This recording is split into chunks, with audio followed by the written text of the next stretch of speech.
경제 전문가의 원포인트 레슨. 꼭 알아야 할 정보와 이슈를 알기 쉽게 풀어드립니다. 대한민국 경제 고수와 함께 투자의 맥을 짚는 KBS 1라디오 경제쇼. 진행의 성기영 아나운서입니다.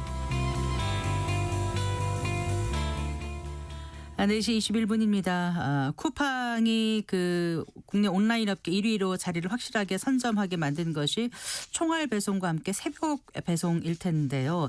최근에 이 새벽 배송을 두고 논란이 커지고 있습니다. 새벽 배송으로 과로사가 발생할 수 있어서 새벽 배송을 제한해야 한다고 민주노총이 제안한 이후에 이 이슈가 정치권을 넘어서 택배 노동자들 그리고 소비자들 내부에서도 이견이 지금 나오고 있는데요. 새벽 배송 논란 쟁점이 무엇인지 오늘 자세히 알아보겠습니다. 김성희 산업노동정책연구소장 스튜디오에 모셨습니다. 반갑습니다. 네, 반갑습니다. 안녕하세요. 네, 지금 그 쿠팡의 심야 배송 제한이 지금 논란이 되고 있습니다. 이 논란이 되게 된 이제 이슈가 되게 된 그 배경을 좀 말씀을 해주실까요? 예, 최근에 쿠팡 배송 기사인 정슬기 씨가 과로사로 사망하는 사건이 발생했습니다. 네. 그러니까 이 과로사의 위험이 상존하고 있는, 그리고 장시간 노동을 하는데 심야 노동까지 하면 심신에 굉장한 무리가 가게 됩니다. 네. 근로복지공단 발표로 고인께서 일주에 74.24시간 일을 했고요. 12주 네. 동안 73.21시간인데 여기에 이제 심야 노동이 껴 있으니까 심야 노동은 사실 시간의 최소 30%를 가산해서 생각해야 되는 것이라서요. 네. 그래서 그런데 이 근로시간에 대한 제한 규정은 별로 없는 상태입니다. 근로기준법에 심야 노동 제한 규정이 없다는 말씀이세요? 예, 그렇습니다. 주 11시간 이상 쉬어야 된다라는 서구의 기준도 작동하지 않고요. 주 40시간, 최대 52시간까지 일한다. 이것밖에 없고 네. 심야 노동을 하게 되면 50% 할증을 수당이요? 붙이게 돼 있죠. 네. 시간의 노동 수당, 초과 수당인데요. 그럼 1.5배로 경제적으로 제재하는 방법밖에 없습니다. 그런데 심야 노동이 갖는 이점이 기업들은 크기 때문에 네. 그래서 오히려 심야 노동을 제어하는 데는 이런 할증률 가지고만으로는 제약이 안 된다. 이런 상황이 빚어지는 것이죠. 네. 말씀하신 그 이제 고 정슬기 씨요. 네. 이분이 지난 5월에 사망하신 거죠? 예, 그렇습니다. 네. 그럼 쿠팡 퀵플렉스 기사로 일해 오셨다고 이제 밝혀졌는데 그 5월 말에 그 이제 집에서 자택에서 지금 쓰러져서 병원으로 이송되는데 이제 숨진 거로 밝혀진 거잖아요. 예. 그럼 그 직전까지도 계속 그렇게 무리하게 그 근로를 한 건가요? 예, 보도에 따르면 카톡으로 개처럼 뛰고 있다 이렇게 표현을 하셨다는데요. 그러니까 우리 이제 배송하시는 분들 보면 총각을 다쳐서 뛰어다니시잖아요. 정말 힘들게 일하시거든요. 예, 이게 낮에 근무하시는 분들 보면은 이렇게 엘리베이터가 열리면 예. 물건을 막 해놓고 위아래를 뛰어다니면서 그냥 땀을 뻘뻘 흘리면서 일하시는 거를 자주 목격하게 되는데 예. 이분은, 여름에는 덥고 너무 겨울에는 덥고, 춥고 예. 뭐 힘들죠. 그리고 네. 좀 장시간 일을 한다. 그다음에 심야 배송이 일상화돼 있기 때문에 네. 그런 점이 굉장히 위험한 상황을 자꾸 초래하게 되는 그런 일이 벌어지고 있죠. 네.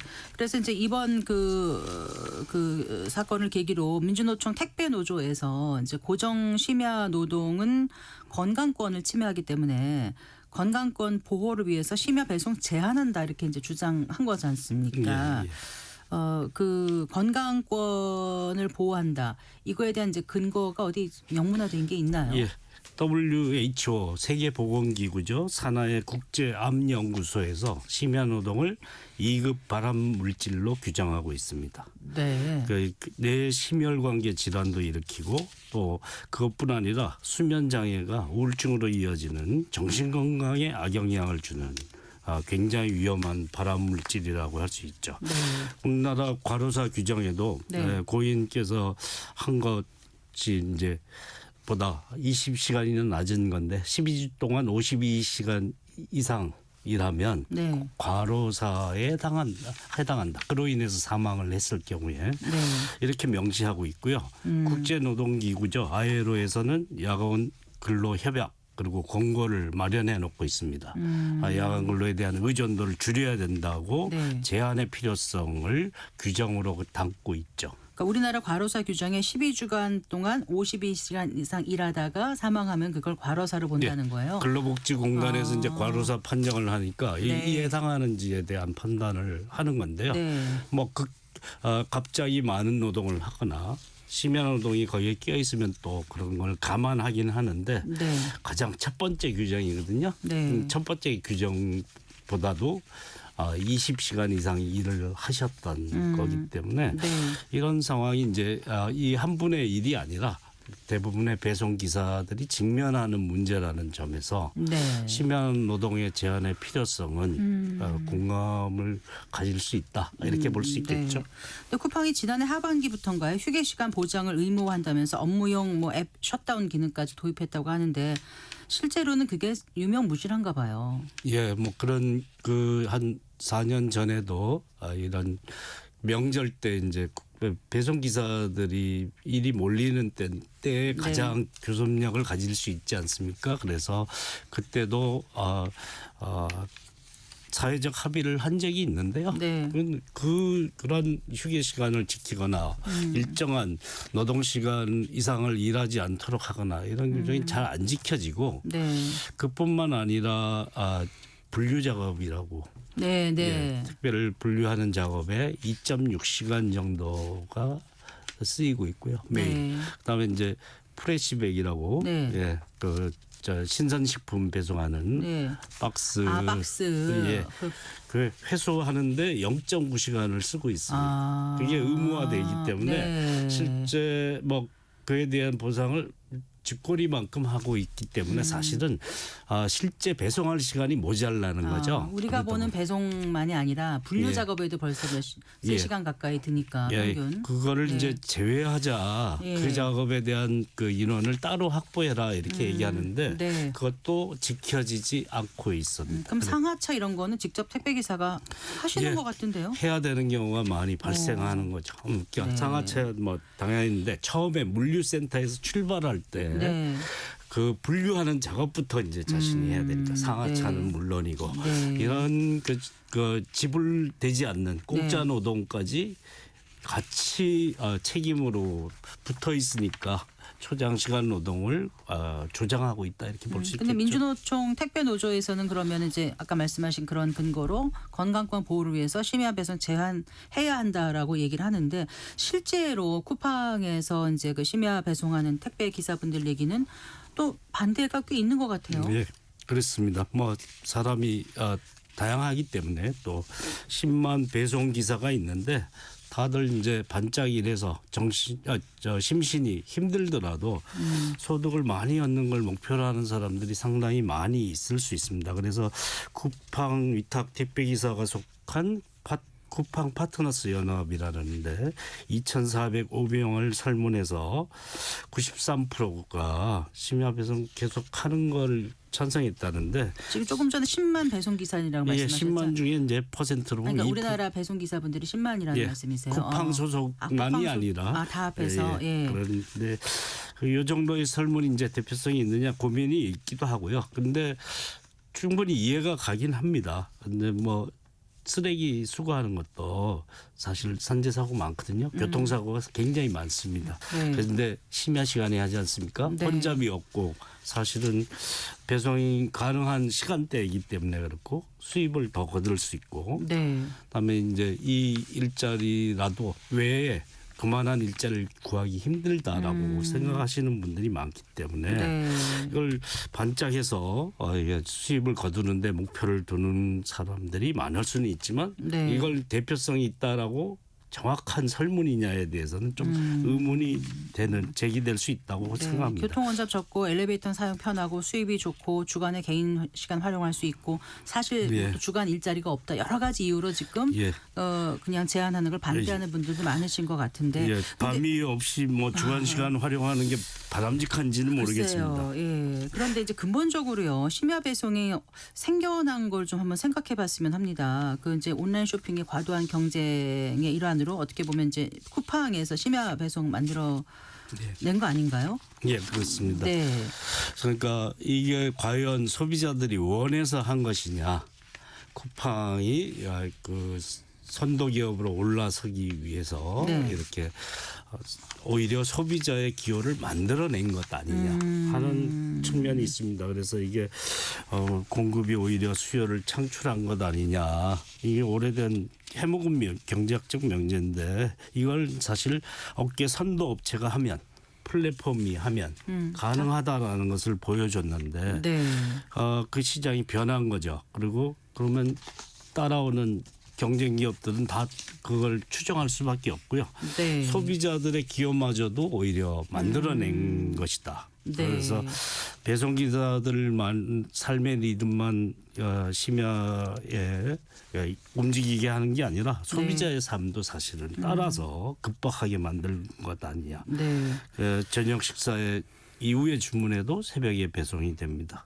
죄송하지만 저희 집도 하고 있는데 사실은 이런 편리함의 이면에 네. 배달 기사의 과로만이 아니라 뭐 과도한 포장지 문제도 저희가 정말 심각하게 생각하거든요. 네, 그렇죠. 너무 지나치게. 크게 포장이 돼서 오니까 어쨌거나 지금 말씀하신 것처럼 이제 꼭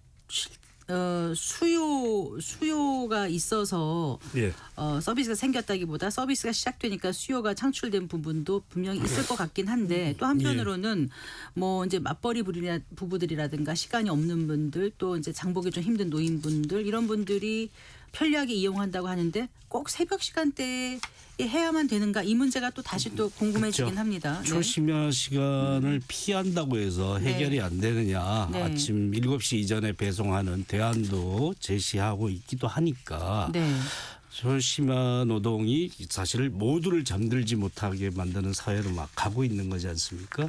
그것이 사실 사회적으로도 바람직하지 않은 현상이라고 생각하는데 안 그래도 장시간 노동하는 나라로 우리나라가 악명이 높은데 그러니까 밤에 잠까지 대부분의 사람이 안 자게 만드는 상황.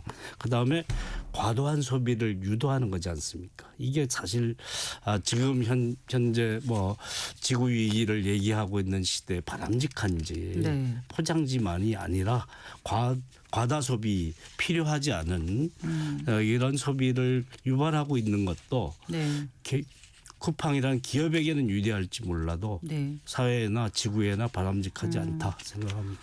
그러나 이제 민주노총에서는 노동자의 건강권 위해서 이 문제를 제기했는데 또 쿠팡의 심야 배송 문제가 이제 또 어떻게 보면 쿠팡 배송 기사분들의 생존권을 좀 흔들 수도 있는 노노 갈등으로까지 번지는 양상도 없잖아 있잖아요 지금. 네, 그렇습니다. 네.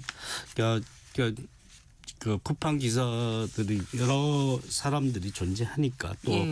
상당수는 이제 더 뭐 반짝이라고 건강상의 위해가 오더라도 좀 더 많은 소득을 얻을 수 있는 데 주목하는 분들이 있습니다. 네. 근데 이게 배송기사 전체 건강을 위협하고 산재 사고를 굉장히 많이 일으키고 있고 그다음에 사회 전체적으로도 잠들지 못하는 사회를 만드는 게 바람직하지 않다라면 이거는 사실 개별적인 이익이 생기더라도 사회 전체적으로 그게 이익이냐에 네. 대해서 심각하게 판단해야 되고요. 그래서 언론도 이에 대해서 냉정한 태도로 잘 이면을 잘 짚어줘야 된다고 생각하고 정부가 존재하는 이유가 바로 이렇게 이해가 엇갈리는 문제에 있어서 사실은 전체적으로 유익함이 무엇인지에 대한 판단을 하는데 네. 신중한 태도를 가지고 현명한 답을 내놓는 게 필요하다고 생각합니다. 근데 단일 기업으로 일자리를 가장 많이 최근 창출한 기업 중 하나가 쿠팡이라고 하더라고요. 특히 지역 청년들의 일자리를 좀 네. 마련한다든가 여러 가지 그런 또 이렇게 물론 보이지 않는 그러니까 이번에 나타난 그런 사고 외에 예. 그 순기능 같은 것도 있기 때문에 이게 참 팽팽한 것 같습니다. 논란이. 네, 언제적 기사에는 뭐 삼성전자보다 많이 고용하고 있는 기업이라는데 네. 그런데 사실 정직원은 몇 명이 안 됩니다. 네. 그리고 그 물류센터에는 정직원 일부에 무기계약직, 계약직 그리고 다수는 일용직입니다.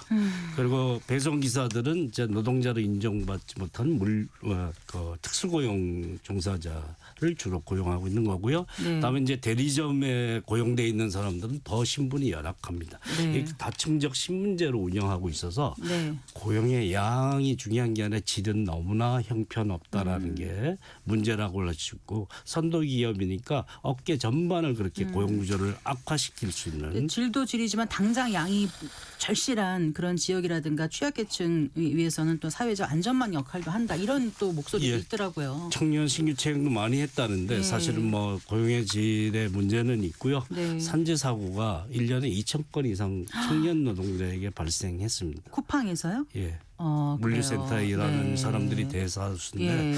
굉장히 많은 그 사람이 산재로 몰아가고 있는 회사 이런 데서 고용의 질도 안 좋은 양을 많이 창출했다고 해서 꼭 바람직하게 볼 것이냐에 대한 네. 심각한 문제를 생각해봐야 된다고. 이번에 쿠팡의 심야 배송 이슈가 커지다 보니까 이제 12년 전인가요? 그 현대자동차에서 밤샘 근무를 없앤 사례도 또 예. 주목받더라고요. 근데 단순 비교하기는 좀 어렵죠. 예, 그렇습니다. 소장님. 예, 복잡하죠. 너무 소비자 이해와 직결되냐 안 되느냐가 큰 차이가 있고요. 그다음에 이제 좀 여기는 이제 어느 정도 임금이 보장되는 데이고, 현대차. 예, 네. 그런 곳에서 여기는 단가로 수입을 얻는 이제 배송 하나 건당 수수료를 받는 시스템이기 때문에 차이가 네. 크다라고 볼 수 있겠죠. 네. 그래서 소득 감소 뭐 이런 것으로 이어지기 때문에 이에 대한 보상을 할 것이냐인데 아까 말씀드린 대로 지불되지 않는 노동을 줄이고 그다음 초심야 노동을 줄이는 방식으로 네. 소비자의 필요도 어느 정도 충족하면서도 이런 건강상의 심각한 위협이 되는 네. 그런 노동은 좀 나의 자녀, 줄이는 나의 것. 가족도 그런 일자리에서 이제 일자리를 구할 수 있는 상황이 된다고 생각하면 다 같이 좀 뭔가 진지하게 좀 고민을 해봐야 될 것 같아요. 몇 사람은 그걸 원해서 한다지만 그걸 방치하는 건 사회가 할 책임이 아니다라고 생각합니다. 어쨌든 이런 문제는 사회적 합의가 필요하다고 하는데 실제로 이제 지금까지 말씀 나눈 택배 배송 기사의 건강권, 또 일자리 문제, 또 소비자 입장, 소비자 편익 이런 걸 생각하면은 어떻게 이걸 풀어갈 수 있을지 좀 해법을 예, 뭐 사회적 방향성이라도 합의를 말씀해 주실 수 했다지만 있을까요? 신사협정에 불과해서 구속력이 없어서 네. 그때 지나면 안 지키면 그만이었는데 하여튼 개별적으로 편리하고 이익이 된다고 해서 사회적으로 꼭 바람직한 게 아니다. 악순환 구조를 만들 수 있다. 네. 그래서 이 문제에 대한 이면에 대한 폭넓은 이해가 필요하다고 생각하고요. 네. 쿠팡이 글로벌 기업으로서의 뭐 책임도 필요하다고 생각합니다. 모두가 편히 잠들 수 있는 사회를 만드는 것을 방해하고 있는 기업의 사회적 책임에 대해서 다시 한번 생각하지 않을 수 없다고 봅니다. 알겠습니다. 말씀 잘 들었습니다. 고맙습니다. 예. 네, 김성희 산업노동정책연구소장과 얘기 나눠봤습니다.